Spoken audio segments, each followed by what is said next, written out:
జై తెలంగాణ. గౌరవనీయులైన పెద్దలు, మీ అందరికీ ముఖ్యంగా చేవెళ్ల రాజేంద్ర నగర్ ప్రాంతానికి సుపరిచితురాలు, మీ ఆడబిడ్డ, మీ ఇంటి కోడలు, ఇంకా మీకు అమ్మలాంటి నాయకురాలు, పెద్దలు మాజీ మంత్రివర్యులు మహేశ్వరం శాసనసభ్యురాలు అక్క శ్రీమతి సబితా ఇంద్రారెడ్డి గారు, గౌరవనీయులు, తప్పకుండా మీ అందరి ఉత్సాహం, మీ అందరి ఆవేశం చూస్తుంటే ఎంతో కాలం లేదు, తొందరలోనే తప్పకుండా రాజేంద్ర నగర్కు కాబోయే ఎమ్మెల్యే గారు సోదరుడు మా తమ్ముడు పట్లోళ్ళ కార్తిక్ రెడ్డి గారు, అదేవిధంగా వేదిక పైన ఉన్న సోదరి ములుగు నియోజకవర్గ ఇన్ఛార్జ్, మొన్న జరిగిన ఎన్నికల్లో పోటీ చేసి కొద్దిపాటి ఓట్ల తేడాతో అక్కడ ఓటమి పాలైన మా చెల్లెలు బడే నాగజ్యోతి గారు, వేదిక పైన ఆసీనులైన పెద్దలు అనంతరెడ్డి గారు, అదేవిధంగా సోదరి అర్చన గారు, ధర్మారెడ్డి గారు, ఇంకా డీసీఎంఎస్ అధ్యక్షులు కృష్ణారెడ్డి గారు, చందా గారు, ఈరోజు పార్టీలోకి విచ్చేస్తున్న గౌరవనీయులైన శ్రీరామ్ రెడ్డి గారు, నరోత్తం రెడ్డి గారు, వారి వెంబడ విచ్చేసిన మరి సోదరులందరూ, ఈరోజు ఈస్టర్ పండుగ, సండే అంటే హైదరాబాద్లో అన్ని బంద్ ఉంటాయి, కానీ మరి సండే కూడా ప్రత్యేకంగా ఇక్కడికి విచ్చేసిన మీ అందరికీ హృదయపూర్వకంగా నమస్కారాలు తెలియజేస్తూ, ఈస్టర్ పండుగ సందర్భంగా ఈరోజు పండుగ జరుపుకుంటున్న క్రైస్తవ సోదరులందరికీ కూడా పేరు పేరున హృదయపూర్వకంగా వారికి కూడా శుభాకాంక్షలు తెలియజేస్తూ, అక్కగారు చాలా సింపుల్గా, క్లుప్తంగా, చాలా అద్భుతంగా ఒక విషయం చెప్పినారు.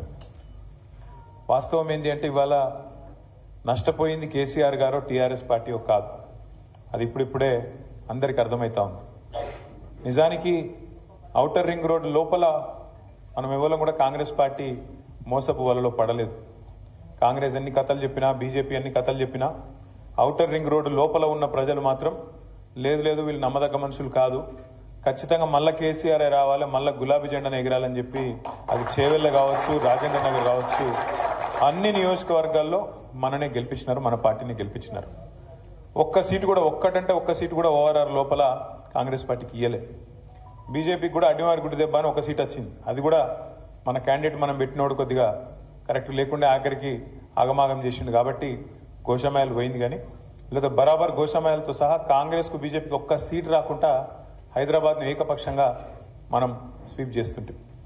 వాస్తవం ఏంటి అంటే ప్రజలు ఎప్పుడైనా కూడా మంచి పనులను ఖచ్చితంగా ఆదరిస్తారు. కాకపోతే పేదలు లేదా కొంతమంది ఎవరైతే మిత్రులు ఉంటారో, ఇంకా ఎవరైనా ఎక్కువ చెప్తే, కేసీఆర్ లక్షిస్తుండు కదా, నేను మీదికెళ్ళి తులం బంగారం ఇస్తా అని చెప్తే కొద్దిగా మా ఆడబిడ్డలు అక్కడక్కడ కొద్దిగా టెంప్ట్ అయింది. రైతులు కేసీఆర్ 10,000 ఇస్తుండు కదా, నేను 15,000 ఇస్తా అంటే, నువ్వు అర్జెంటుగా ఊరికి 2 లక్షల లోన్ తెచ్చుకో, నేను వస్తూనే ఉన్నా, వచ్చిన మర్నాడే సంతకం పెడతా, మొదటి సంతకం పెడతా అంటే రైతులు కొద్దిగా టెంప్ట్ అయింది. అట్లే పెద్ద మనుషులు 2,000 కాదు 4,000 ఇస్తా, కేసీఆర్ ఇంట్లో అవ్వకో తాతకో ఇస్తున్నాడు, నేను ఇద్దరికి ఇస్తా, ఇంటికి 2 పెన్షన్లు ఇస్తా, సోనియమ్మ చెప్పింది వచ్చే నెల నుంచి పైసలు పడుతూనే ఉంటాయి అని చెప్పి గట్టిగా చెప్తే పాపం కొంతమంది వాళ్ళు కూడా టెంప్ట్ అయింది. అట్లాగే నేను రాగానే మొదటి సంవత్సరంలోనే 2 లక్షల ఉద్యోగాలు నింపుతా అని చెప్పగానే రాహుల్ గాంధీ వచ్చి అశోక్ నగర్ ఛాయ్ హోటల్ కాడ కూర్చొని ఛాయ్ దాక్కుంటా పోజులు కొట్టుకుంటా చెప్పగానే మనం ఇచ్చిన 1,60,000 ఉద్యోగాలు మర్చిపోయారు, ఆయన మొదటి సంవత్సరమే 2 లక్షల ఉద్యోగాలు ఇస్తారట అని చెప్పి పిల్లలు కూడా కొంత టెంప్ట్ అయింది.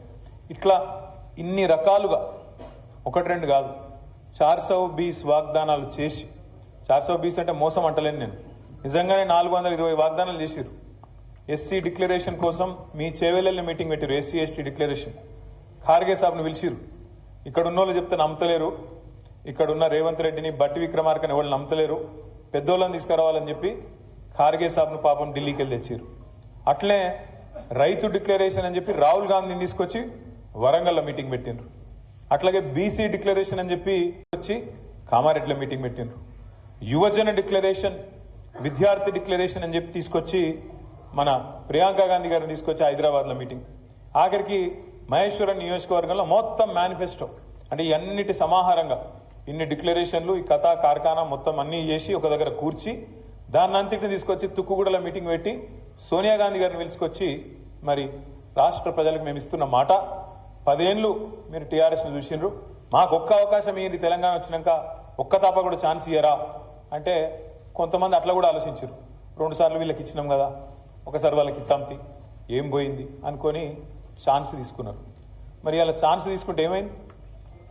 మనం ఏదో ఒక్కొని బొందలు పడ్డట్టు అయింది, మంచిగా తినే పల్లెంలో మనం పోసుకున్నట్టు అయింది. ఎందుకంటే మీరు ఆలోచన చేయండి, నిజంగానే మంచి పనులు చేస్తే అధికారం ఎవ్వరికి శాశ్వతం కాదు. నిజంగానే మంచి పనులు చేస్తే వీళ్ళు కాంగ్రెస్ వాళ్ళు మనం కూడా అభినందించాలి. ఎందుకంటే కొన్ని మంచి జరిగినప్పుడు మంచి అనాలి.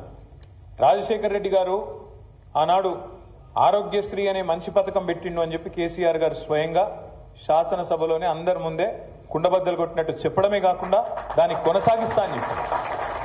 మంచి పనులు చేస్తే ఒప్పుకోవాలి, తప్పేమున్నది. ఫీజు రీయింబర్స్మెంట్, ఎందుకంటే ఇవ్వడం శాశ్వతం కాదు, అధికారం ఎవరికి శాశ్వతం కాదు, మనిషి జీవితమే శాశ్వతం కాదు. మరి ఉన్నప్పుడు నువ్వేమన్నా మంచి పని చేస్తే దాన్ని యాడ్ చేసుకోవాలి, తప్పేం లేదు. ఫీజు రీయింబర్స్మెంట్ లాంటి మంచి కార్యక్రమం పెడితే